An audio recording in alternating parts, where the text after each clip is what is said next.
As you watch this, I want you to look at those 8 rules for using punishment, and I want you to see which ones got violated. So,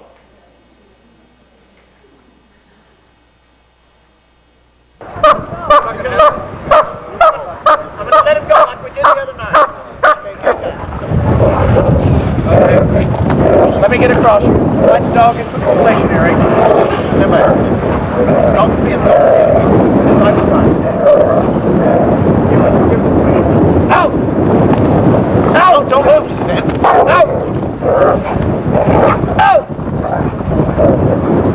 Out! No, out! Okay, now, no break. Out! okay. So, Let him go like we did the other. where do we see violations of our 8 rules?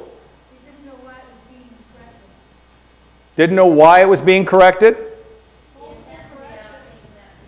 Okay, intensity did not match. Let me get rid of this. I'm not going to play this again because I think we've seen enough of it. The intensity did not match. In other words, if you take a look at this card, and it must be something the dog dislikes and does not expect. Did he dislike that? Oh, yeah, he probably disliked getting his neck jerked. You want me to try it on you and see if you dislike it? Probably would. I wouldn't want to do that to you. I wouldn't want it done to me. I think that dog probably doesn't want his neck disliked. But did he expect it? Oh, yes. Oh, yes, he expected it. And he made a decision. He says, it's worth it. That's exactly what was going to come out of my mouth. It's worth it. All right? Hang loose. Hang loose. It must suppress the behavior. Did it suppress the behavior? Oh, did the dog let go? For a bit, yeah. The effect was mild and temporary at best. It must be of perfect intensity. That was your point over there. Too much, and the dog will shut down. Too little, and the dog develops resistance to punishment. All right, we saw that happen. What is a nice little term for that resistance to punishment? The punishment callus. Here's the one trouble with punishment. A couple things you need to understand about punishment. First off, I'm going to tell you, I am not a purely positive trainer. I'm not that good. I still wind up resorting to aversives on occasion. But as I told you, I have a police dog on the street that in its entire police career with our agency has felt 4 or 5 out corrections. Little. That's it. And much more mild than that. That is harsh compared to what he's experienced. Yet he is fully functioning, catching bad guys and releasing bad guys on the street when he's told. So, I think I can do this, but here's the deal. The punishment callus comes into effect. The more you use it, the more you wind up having to use it, because as the dog becomes accustomed to that, inured to the punishment, then the next round has to be higher and harder. And maybe you have to use it more often because they decide more often than not, it's worth it, it's worth it, it's worth it. And you wind up in this constant escalating battle. It's kind of like this bizarre destruction, doctrine of mutually assured destruction. And it just drives me nuts because here's the other problem. The more you use it, the more you want to use it because punishment is reinforcing to the punisher. Why? It makes the annoying things stop, even if it's just for a brief period. And so we have a tendency to drift back to it. Rather than taking the time it takes to develop a shaping plan where the animal can learn what to do, we get wrapped up in making the animal stop doing what we don't want it to do. So punishment is a very, very, the lure of punishment is a very insidious thing. So if I use it, 2 things come into my head.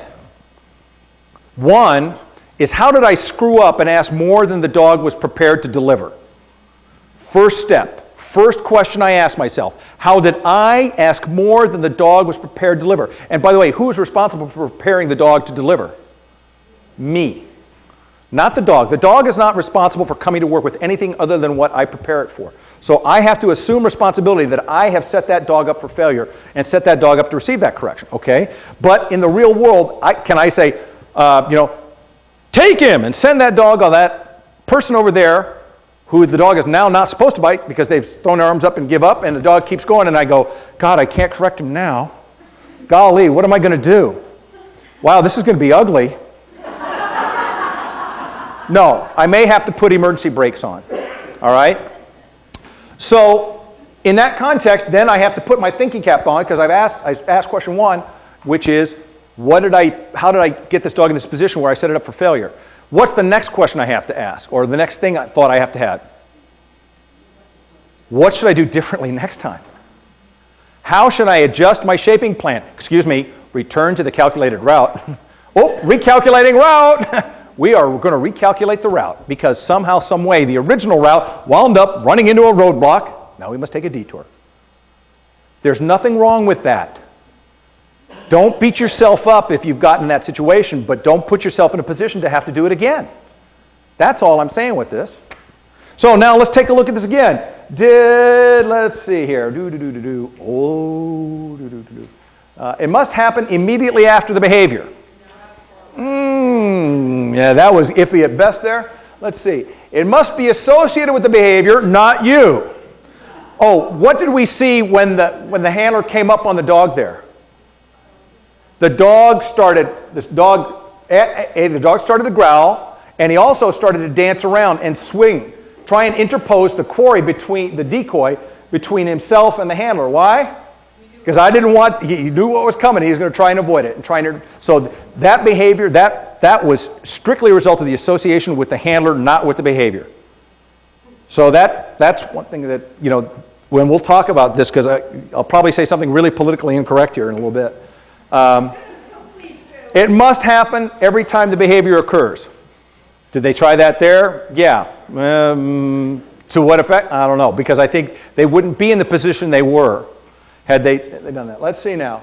There must be an alternative for the dog, given an opportunity to perform an acceptable behavior in order to avoid the punishment. So in other words, don't leave a behavioral vacuum.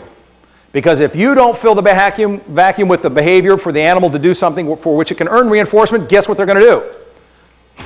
Well, nobody else is giving me anything else to do. I'll occupy myself. And you watched it. He was sitting there standing sideways, looking at that thing. The sleeve's there, and you just saw that dog go like that. Why? Because he's standing there waiting. Well. And I would throw the bird over here at the handler right now, but we're on tape. So that's basically what that dog's doing. Your dog is saying, you know what? If you're not going to do it, you're not going to do it, you're not going to do it, the heck with it. I'm going to take care of this myself. It must never be used to the extent outweighs reinforcement from the dog's perspective. So, that one there, a mixed bag on that. And the reason I show that video, and I ask you about these 8 rules, is I want you to think, if you decide you're going to set up an exercise in such a way that you're going to use punishment. I remember the old days, we used to do this, we used to relish the opportunity. Oh, you remember the days when you set the dogs up so you could give them a good one? Remember those good old days? Oh, I remember them. I remember those days. Just a sec. We get to the point where we get the dog, we get the behavior, and we'd set them up where we knew they were going to fail so we could teach them even better. And here's what I learned, is the more I did that, the more I associated it with me, and the more I had a sneaky dog. That as soon as they learned, he's more than a leash length away. All right? Or I also had all sorts of things, but the hardest one of those rules, which do you think the hardest one of those rules to follow is? Of those 8 rules?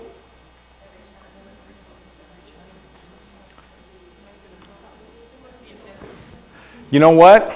In my experience, the hardest one to follow is not having it be associated with you. Is to have it truly be associated, or rather not be associated with you, but have it truly be associated with the behavior. Because even if you use a tool other than, like that doesn't associate it with you, they don't know you're pushing the button on that e-collar, they know that it's associated with the collar. And they know that, and pretty soon they learn, I can do this without the collar. Some dogs, you can use e-collars, and here's one of the things. This is where the politically correct